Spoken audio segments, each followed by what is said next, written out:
नवी मुंबई महानगरपालिका ही 20 वर्षापासून या नवी मुंबई महानगरपालिकेचं जेव्हा सुरुवात झाली तेव्हापासूनच ह्या सिटीला एक स्मार्ट सिटी बनवायचं किंवा एक अगदी आधुनिक सिटी बनवायचा प्रयत्न राष्ट्रवादी काँग्रेस पक्षाच्या माध्यमातून झालेला आहे।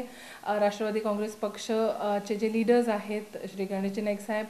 त्यांच्या माध्यमातून इथे फ्युचरिस्टिक डेव्हलपमेंट आम्ही केलेली आहे आणि म्हणून आज जेव्हा देशभरातून 100 सिटीजचं जेव्हा सिलेक्शन होतं आहे स्मार्ट सिटी म्हणून, तेव्हा नक्कीच नवी मुंबई महानगरपालिका अग्रेसर असणार आहे। कारण इथे जे काही आतापर्यंत जी डेव्हलपमेंट झालेली आहे, मग ते रस्ते असू दे, फुटपाथ असू दे, आमच्या सीवर लाईन्स असू दे,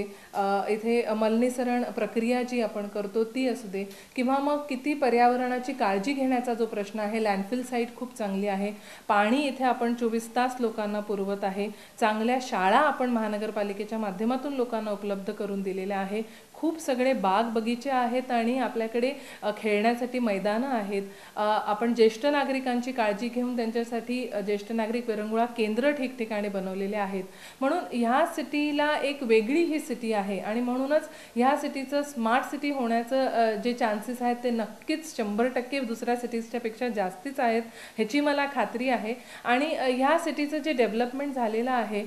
ते पुढचा विचार करून केलेलं आहे। म्हणून एक 25-30 वर्षापर्यंत ह्या सिटीमध्ये जे पाण्याचे पाईपलाईन टाकलेले आहेत, सीवर लाईन टाकलेले आहेत, जी रस्त्यांची व्यवस्था केलेली आहे, ही पुढचे 25-30 वर्ष ह्या सिटीला चालणारी अशी व्यवस्था केलेली आहे। अत्याधुनिक पद्धतीचे आपण सगळे सिस्टम्स लावलेले आहेत, मग ते वॉटर मॅनेजमेंटसाठी स्काडा सिस्टम असू दे किंवा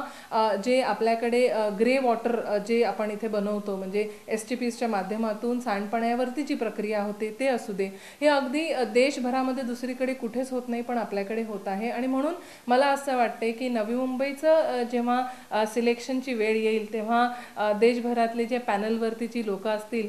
ते अगदी आपलं प्रेझेंटेशन बघून पहिल्यांदा निवड नवी मुंबईचीच करतील अशी मला खात्री आहे।